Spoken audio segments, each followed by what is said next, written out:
Peace to everybody, back with another video. This is Jack Dorsey trying to sell first tweet as an NFT.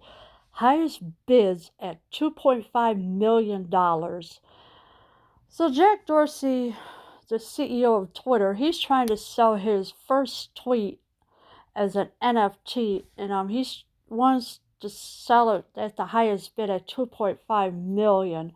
Now, thanks to him, he suspended me and millions of other people off of Twitter because we go against his narrative, which we have a right to. And he's still purging people off of Twitter so he can make it only for the liberals only. Jack Dorsey is hawking the very first tweet ever, being his, of course, to anybody who wants exclusive digital rights, and people are already willing to pay millions for it. And so Jack Dorsey is hawking the very first tweet ever, being his, of course, to anybody who wants exclusive digital rights. And the people are willing to, and whoever people are already willing to pay millions for it. So, I mean, he must be desperate for money, because if he's selling his first tweet for millions of dollars, then he must be desperate for money, because, I mean, come on, this creep is a billionaire and the CEO of Twitter, but of course, like I said, he suspended me and millions of other conservatives off of Twitter. The Twitter CEO posted a link Saturday to a site called Valuables by Cent, where folk can buy/sell authenticated tweets with their autograph. Jack, too, was putting a tweet up for auction, his own from 2006, when he wrote, "Just setting up my Twitter. It's the tweet that kicked off every other tweet, therefore. So it's historic, and the bids bear that out." What's so historic about his tweet? I don't find nothing historic about it. Of course, the CEO posted a link Saturday, which today, to a site called Valuables by Cent.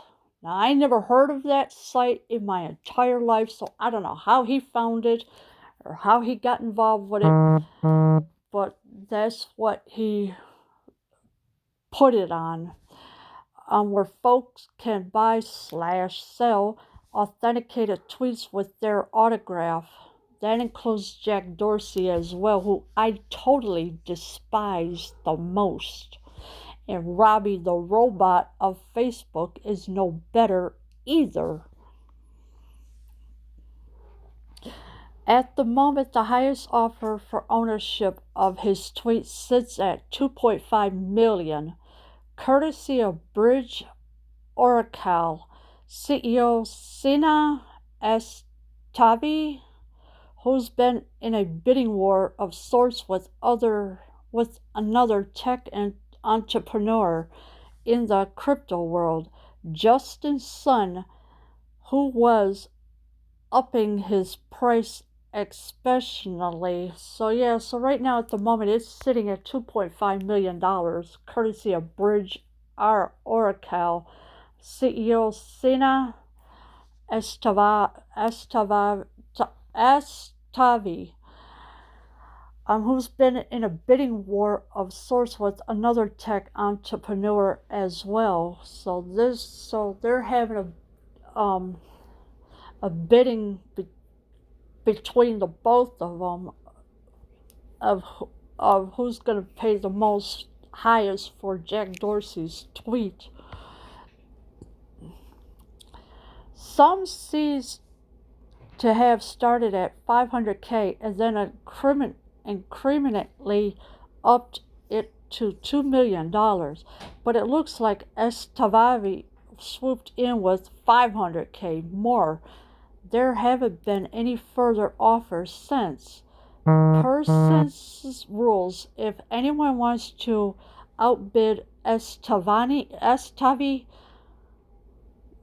they'll have to throw down $2.75 million. So if anybody else is trying to throw in, they'll have to throw down $2.75 million if they want to try to outbid Estavi for the bid.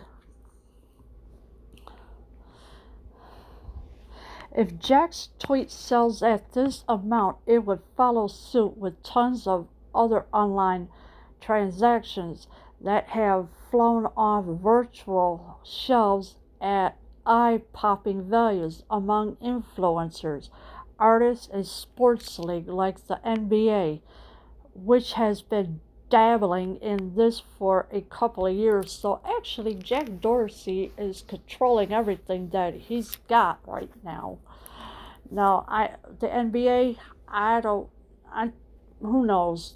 The CCP controls the NBA, so they control all the sports. So but in this case, if Jack's tweet sells at this amount, it would follow suit with tons of other online transactions that have flown off virtual shelves at eye-popping values as well.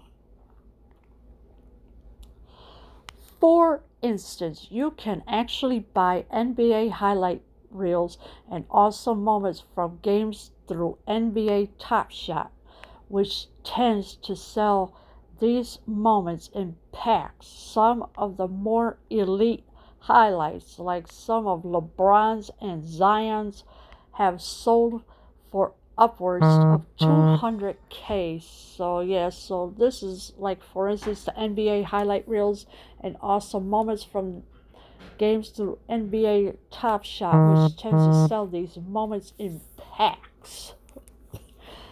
Some of the more elite highlights, so these are all the elites that are selling whatever amount of money they can get it for. Like some of LeBron's and Zion's have sold for upwards of $200K as well.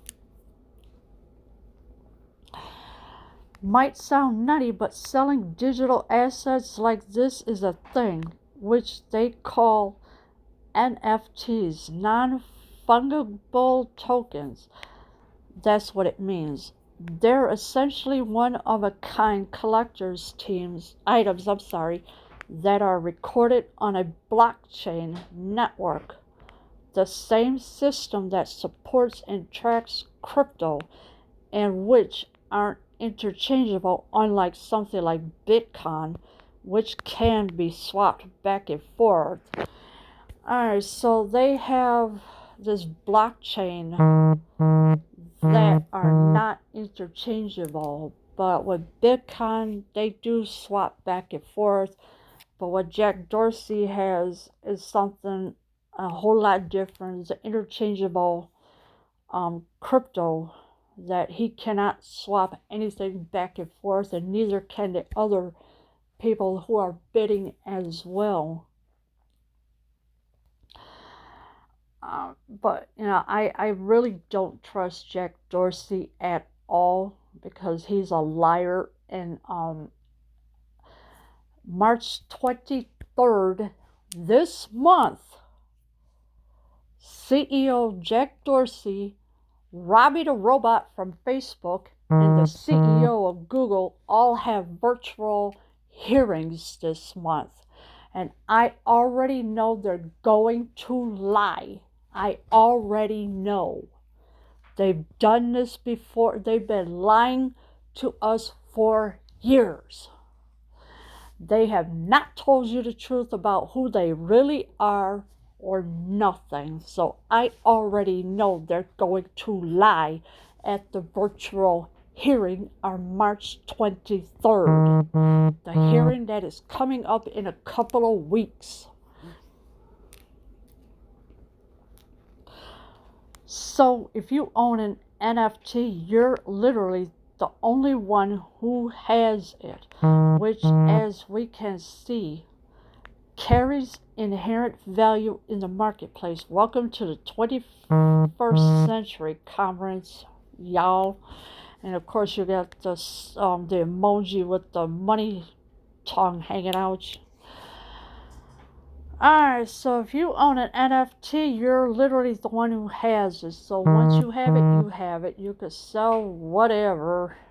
But of course, it carries inherent values in the marketplace. And of course, it says, welcome to the 21st century conference, y'all.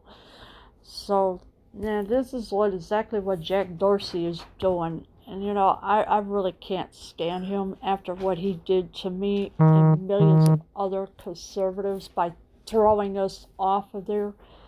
So, and he's still purging conservatives so he can have it all the echo chamber for the liberals only. So, I mean, he's pathetic, as you can see here with that that ridiculous smile on his face. So, I really can't stand him for who he is. So, leave your comments below. I am out.